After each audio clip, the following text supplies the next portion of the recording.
Là, j'ai eu comme un flash. J'ai eu envie de partir à la recherche de ces plantes pour voir ce qu'elles sont devenues. À Saint-James-sur-Loire. J'ai travaillé à partir donc de l'herbier d'Ernest Préaubert, conservé au Muséum des sciences naturelles d'Angers, et de partir sur les traces voilà, d'un botaniste qui a commencé ses collectes il y a 2 siècles. Donc pour moi, c'est très émouvant. J'avais l'impression parfois même qu'il m'accompagnait en fait. Je suis partie donc à la recherche des plantes pour créer des diptyques. Donc j'ai réalisé 14 diptyques donc de planches d'herbier photogrammes et planches d'herbier cyanotypes. Et je les ai quasiment toutes retrouvées au même endroit, à la même adresse, ou à quelques rues près, ou presque quelques villages près. Donc, le photogramme, c'est une photographie réalisée sans appareil photo, réalisée directement avec du papier photosensible en chambre noire.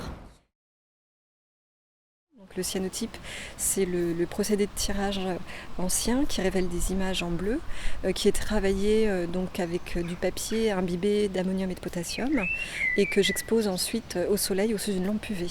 Je fais attention également à ce que ce soit des plantes sauvages qui sont communes, voilà, pour quand même éviter d'aller chercher des plantes qui sont rares. J'aime aussi l'idée de pouvoir sensibiliser à l'environnement par des éléments qui nous entourent, en fait, par les plantes qu'on dit plantes sauvages qui sont à nos pieds et qu'on ne prend pas le temps de regarder, en fait. Et j'ai été tout de suite séduite, en fait, par leur beauté et leur singularité. Pour moi, elles ont presque chacune leur propre personnalité, en fait.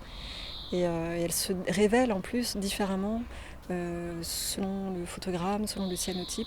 Donc il y a toujours aussi une surprise au tirage, au développement qui est assez fascinante, quoi.